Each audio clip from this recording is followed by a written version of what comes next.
আফগানিস্তানের ক্ষমতাসীন তালেবান সরকার পাকিস্তানের বিরুদ্ধে কাবুলের সার্বভৌম ভূখণ্ড লঙ্ঘনের অভিযোগ এনেছে। কাবুলে বোমা হামলার ঘটনাকে সহিংস ও উস্কানিমূলক কাজ হিসেবে বর্ণনা করেছেন তারা। শুক্রবার তালেবান প্রতিরক্ষা মন্ত্রণালয় এক বিবৃতিতে জানিয়েছে, পাকিস্তান আফগানিস্তানের দক্ষিণ পূর্বের সীমান্ত প্রদেশ পাটিকায় একটি বেসামরিক বাজারে বোমা হামলা চালিয়েছে। বোমা হামলার এই ঘটনায় বেশ কয়েকটি দোকান ধ্বংস হয়ে গেছে বলেও দাবি করেন তারা।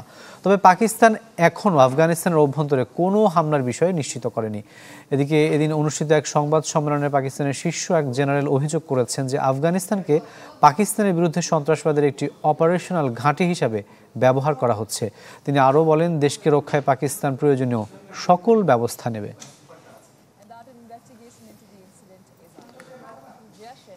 আমি বুঝি নির্মাণের শিল্প, সালাম স্টিল বোঝে ডিউরেবিলিটি। সালাম স্টিল, মোস্ট ডিউরেবল স্টিল।